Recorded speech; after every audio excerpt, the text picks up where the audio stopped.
Tahun berganti tahun, abad berganti abad, candi-candi ini masih tetap tegak berdiri. Di mata para penghikmat sejarah dan kebudayaan Jawa, candi-candi ini tak hanya menjadi pembawa kabar dari masa lalu tentang warisan peradaban yang tinggi. Candi-candi ini juga merupakan jejak pengetahuan tentang Jawa, baik yang terlihat maupun yang tak terlihat. Semua itu terangkum dalam sejarah cipta, karsa, rasa masyarakat Jawa.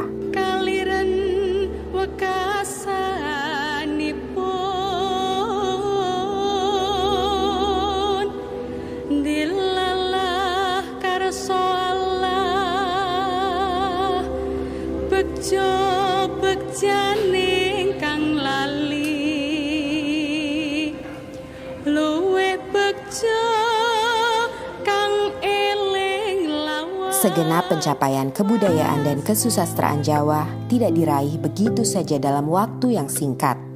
Prosesnya dapat dilacak hingga Majapahit, bahkan era sebelumnya. Dalam titian waktu, Mataram merupakan puncak dari kejayaan kebudayaan dan kesusastraan Jawa. Jawa pernah mengalami masa gemilang. Mulai dari zaman Majapahit. Nah, itu kemudian ada krisis dan kemudian akhirnya berdiri Mataram. Nah, saya itu Mataram lebih melihat ke dalam.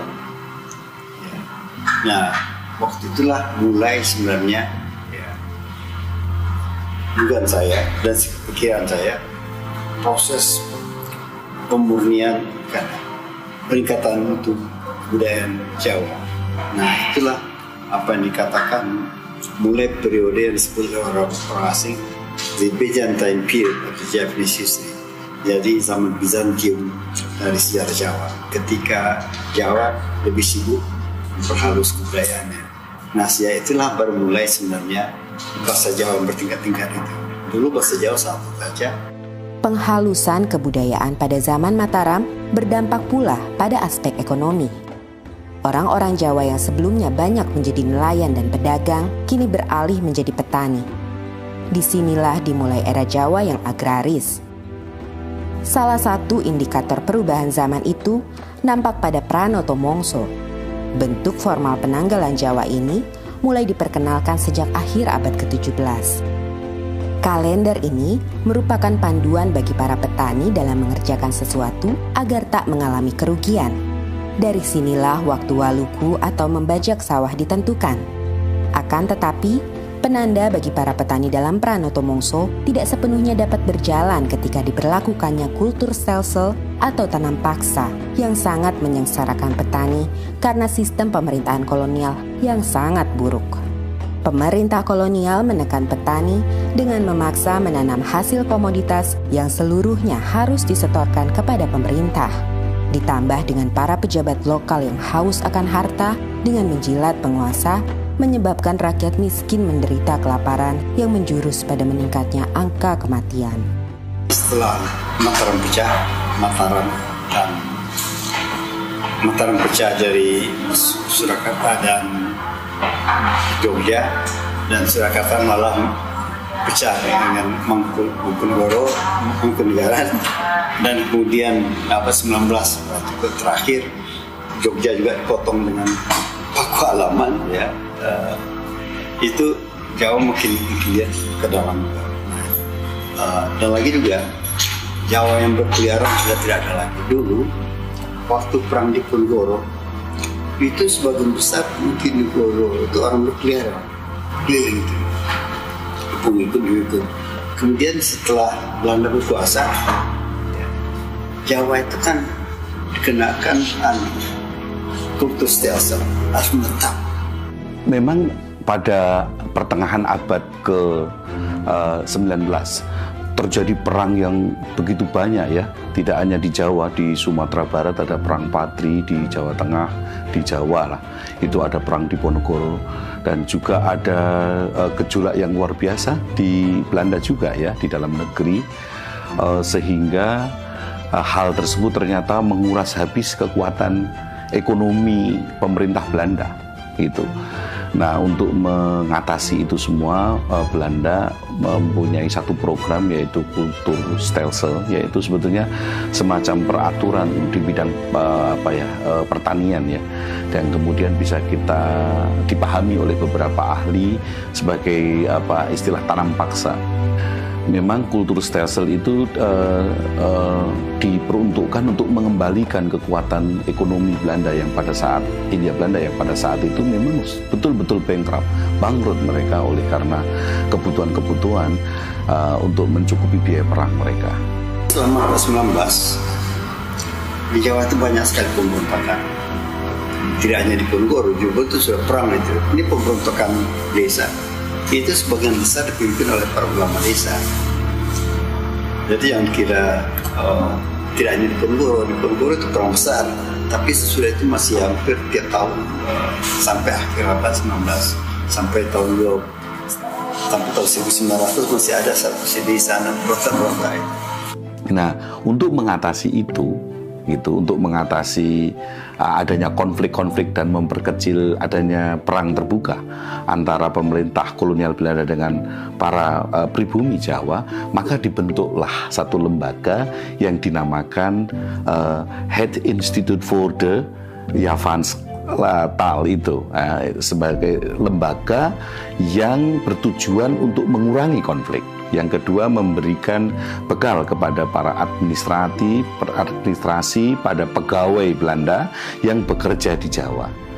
Nah, pemahaman dengan terhadap kebudayaan lokal yang baik itu diharapkan mampu mengurangi konflik. Itu sebenarnya tujuan awal daripada lembaga itu. Het Instituut voor de Javaanse-taal te Surakarta yang didirikan di Surakarta pada 1832 oleh Johan Frederik Carl Greica adalah sebuah lembaga kebudayaan yang mempelajari sastra dan kebudayaan Jawa. Disinilah Javanologi untuk pertama kali muncul. Secara terminologis, Javanologi itu kan disusun dari dua kata. Java merujuk di situ batasan budaya, juga bukan batasan administratif ya, tapi batas budaya, dan logos itu pengetahuan. Jadi Javanologi adalah set pengetahuan dan keterampilan tentang kebudayaan Jawa. Itu arti Javanologi. Di dalam Het Instituut voor de Javaanse-taal itu bidang-bidang yang dipelajari di sana adalah bidang sastra, bidang bahasa, bidang kebudayaan, wayang, bahkan wajib itu mengetahui, yang notabene semua itu menjadi butir-butir yang paling menonjol dalam kebudayaan Jawa. Falsafah Jawa, dia harus tahu. Mempelajari bahasa, entah kaitannya dengan pemerintahan ataupun juga dengan nanti kaitannya dengan sastra, tapi mempelajari bahasa daerah tanah jajan itu sangat penting. Karena itulah pemerintah Belanda juga mendirikan semacam lembaga pendidikan bagi para pegawai untuk mempelajari bahasa. Nah, itu kenapa dilakukan? Di antaranya adalah bahwa apabila bahasa itu dikuasai, otomatis nanti karya-karya sastra ataupun buah-buah pikiran yang ditulis oleh orang jajan itu diketahui, maka akan mudah untuk menguasai daerah jajahan. Jadi ada maksud seperti itu.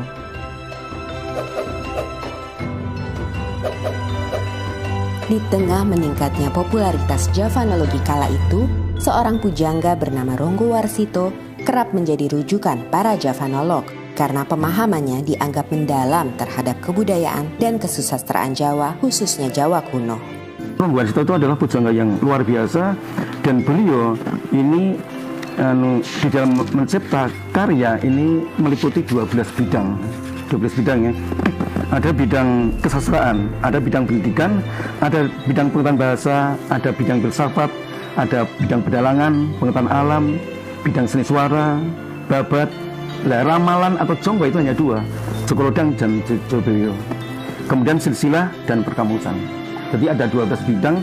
Nah, yang paling banyak itu kesastraan itu 24 judul. Ronggo Warsito adalah seorang tokoh munculnya sastra Jawa baru jenis geguritan. Karena sebelumnya bisa dikatakan ada karya sastra itu hanya puisi dan prosa. Puisi adalah tembang, prosa adalah gancaran. Gancaran adalah prosa. Sedangkan yang kategorinya itu geguritan adalah puisi tetapi bukan tembang, itu belum ada. Yakni di dalam Serat Joko Lodang yang itu dikategorikan tembang bukan, tetapi dikategorikan prosa bukan. Dan secara kebetulan di dalam satu bait tulisan awal dari Serat Joko Lodang itu juga ada sandiasmonya. Kalau dibaca dari atas ke bawah, suku kata yang pertama akan berbunyi Ronggo Warsito Boso Kadaton, sedangkan yang suku kata terakhir setiap baris bila dibaca dari atas ke bawah akan berbunyi Boso Kadaton Ronggo Warsito. Memahami Jawa kuno memiliki arti penting bagi Javanolog. Dengan memahaminya, maka akan mendatangkan keuntungan, ketenaran, dan kehormatan. Namun, tidak demikian bagi pujangga seperti Ronggo Warsito yang hampir tidak mendapatkan apapun sebagai informan bagi Javanolog atau pemerintah kolonial. Zaman dulu kan segalanya kan sensitif ya, apa-apa saja mungkin bisa dilaporkan ke Belanda, sehingga kan Belanda kan sangat berkuasa atas Sunan, dan Sunan mungkin juga agak pikir-pikir kalau ada warganya atau penggawa keraton itu yang menentang pada Belanda. Makanya ya salah satu cara di dalam mengungkapkan hal seperti itu dengan cara simbolis. Kalau terang-terangan jelas nggak mungkin seperti ini. Dia menulis tentang misalkan saja di dalam Serat Kolotido misalkan saja. Isi awalnya memang hanya berlaku, dia mengkritisi keadaan kondisi kerajaan. Mangkyo derajating praja kawuryan wasunyaruri rurah pangrahing ukara karana tanpa palupi. Hatilar silastuti sujana sarjana kelu kalulun kala tidha tidem tandaning dumadi hardayeng rat tining karoban rubedo. Ini adalah sebetulnya awal dari si Ronggo Warsito, jelas mengkritisi kondisi kerajaan saat itu. Punya raja, rajanya itu juga sekti, rajanya juga punya kewibawaan, pegawai-pegawainya baik. Tetapi kondisi saat itu tidak menyelesaikan masalah, huru-hara dan sebagainya. Sebagai pujangga Keraton Surakarta, Ronggo Warsito memelihara hubungan baik dengan para Javanolog. Salah satunya adalah Carl Friedrich Winter. Sebegitu datang di Jawa ini dan ketemu si Ronggo Warsito, ternyata dia adalah seorang sastrawan, dia seorang yang cinta atas budaya Jawa, dalam hal ini sastra. Nah, karena dia itu juga sesama orang sastrawan, dia ingin menulis tentang sastra Jawa, merasa dirinya itu juga sudah barang tentu tidak sepaham seperti orang Jawa. Melihat seorang Ronggo Warsito itu pujangga keraton yang juga sebetulnya sudah memasyarakat, artinya orang luar pun bisa dekat dengan Ronggo Warsito, dia berguru, berteman, lalu sebagai seorang sahabat yang sama-sama menggeluti tentang budaya Jawa, dalam hal ini adalah sastra Jawa. Kalau kita lihat kronologinya, sebetulnya hubungan mereka itu pasca Yavanologi itu sudah berpindah ke Delft dan kemudian ke Leiden ya. Jadi sebetulnya itu keterkaitan mereka itu sebenarnya tidak secara lembaga gitu, tidak bahwa C.F. Winter memiliki keterkaitan dengan Java Institute, Institute for the Javan Study, iya gitu. Tetapi untuk di Jawa ini memang mereka memang bekerja sama dan membuat satu kesepakatan bekerja untuk menghasilkan beberapa karya sastra. Misalnya Kamus Jawa Kawi, kemudian Serat Aji Soko dan seterusnya, itu kan karya-karya mereka. Ada beberapa surat yang secara kebetulan kami ada data yang menunjukkan komunikasi antara Winter bertanya tentang sastra kepada si Ronggo Warsito, dan oleh Ronggo Warsito pun juga ada bukti menjawab atas pertanyaan-pertanyaan si Winter tadi. Di luar menjawab atas pertanyaan yang tadi datangnya dari Winter, itu juga disertai dengan kepentingan-kepentingan secara kebutuhan ekonomi bagi Ronggowarsito.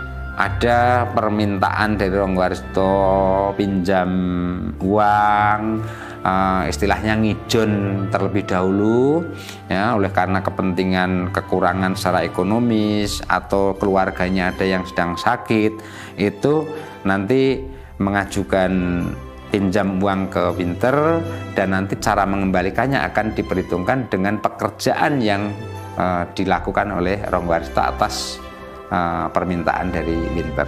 Namun memang saya juga bisa menyampaikan pada akhirnya mereka ada kerenggangan itu kan. Ada banyak hal yang terkait dengan aspek politis ya. Aspek politis, mungkin situasi politis di Belanda pada waktu itu, dan beberapa hal yang memang sejak awal tidak diminati oleh Ronggowarsito. Dalam esainya yang legendaris, Javanology and the Age of Ronggowarsito, Kenji Tsuchiya menulis bahwa pujangga memainkan peran ganda ketika Javanologi Barat masuk. Di satu sisi sebagai sumber informasi bagi para Javanolog Eropa, sementara di sisi lain tetap sebagai orang yang memiliki pengetahuan esoteris mendalam, di mana pengalaman kebatinan Jawa menjadi sumber utamanya. Hal ini kerap dibaca sebagian kalangan sebagai suatu bentuk kontestasi paradigma. Walaupun materi kajiannya sama, tetapi paradigmanya berbeda, ia akan menghasilkan suatu analisa yang bisa berbeda. Dalam hal ini, paradigma orang-orang Jawa memiliki perbedaan dengan paradigma orang-orang Belanda.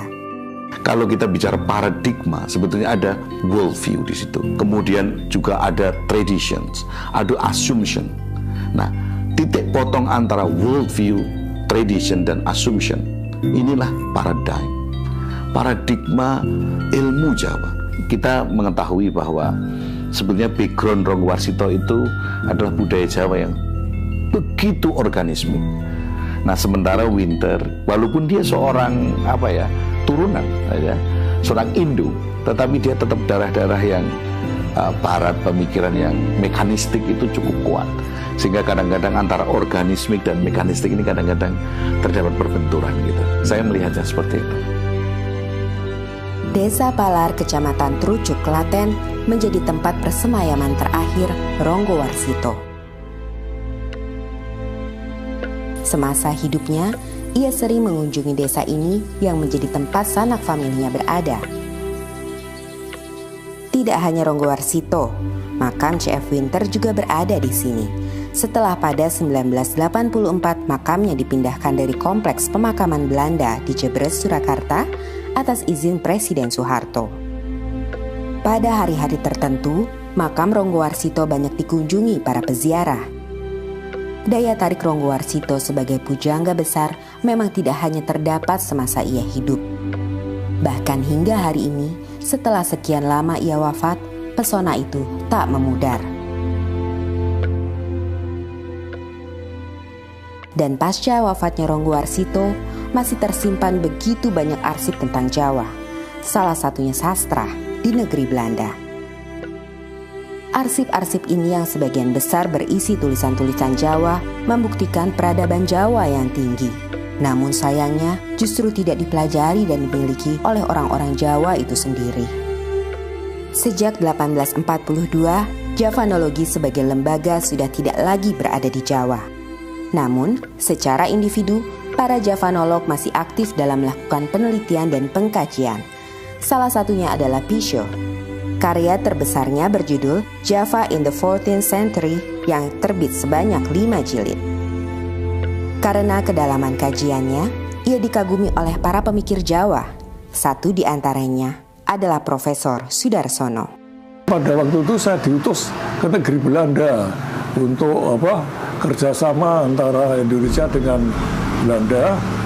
Lalu kemudian ketemu Dr. Pisho, itu gambarnya Dr. Pisho. Lalu kemudian saya senang sekali saya mendengar saudara Sudarsono menggantikan saya. Wah, saya juga bangga sekali dianggap menggantikan dia. Karena Dr. Pisho itu luar biasa pinternya. nulis kamus bahasa Jawa, orang Belanda.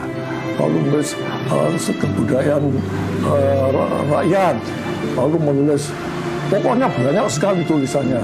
Ya, lalu saya pulang, wah, rasanya lega sekali bisa ketemu orang yang paling saya kagumi itu, Dr. Pisio itu. Tahun 2011, di Universitas Negeri 11 Maret Surakarta, berdiri pula Institut Javanologi yang berada di bawah naungan Lembaga Penelitian dan Pengabdian Masyarakat. Institut Javanologi ini bergerak di bidang kajian budaya, bahasa, dan sastra Jawa. Akan tetapi, walaupun bernama Javanologi, namun orientasinya sangat berbeda dengan Javanologi yang dibuat di Belanda dan di Yogyakarta. Pada era Belanda, tujuannya sudah saya sampaikan tadi adalah memberikan bekal pengetahuan kepada para pegawai-pegawai Belanda, orang-orang Eropa untuk masuk ke Jawa. Nah, tetapi pada masa kemerdekaan, pasca kemerdekaan, Javanologi memang untuk menghimpun ilmu-ilmu lokal, local wisdom, ya, yang begitu banyak tersebar dan tercerai, itu mau dihimpun. Nah, sekarang di era kami itu Institut Javanologi tidak hanya menghimpun, yang sudah dihimpun itu dicoba untuk ada hilirisasi temuan-temuan pada saat itu. Misalnya begini, di dalam Centini bab 3 itu disebutkan bahwa seorang tokoh di situ dia menderita penyakit kelamin yang sudah tidak bisa disembuhkan, dan pada saat itu muncul tokoh lain, tokoh yang memberi obat. Kalau kamu pengen sembuh, maka kamu harus menyenggamai sapi betina yang sedang hamil. Kami yang membaca itu tentu tidak akan menyarankan seorang untuk itu kan. Nah, kita melihat sebenarnya ada apa di dalam sapi muda yang sedang hamil itu. Kami sudah mencoba membuat satu seminar dengan asosiasi dokter-dokter seksologi, dan mencoba untuk siapa tahu ini menjadi satu solusi penyakit-penyakit yang sekarang ini, AIDS misalnya.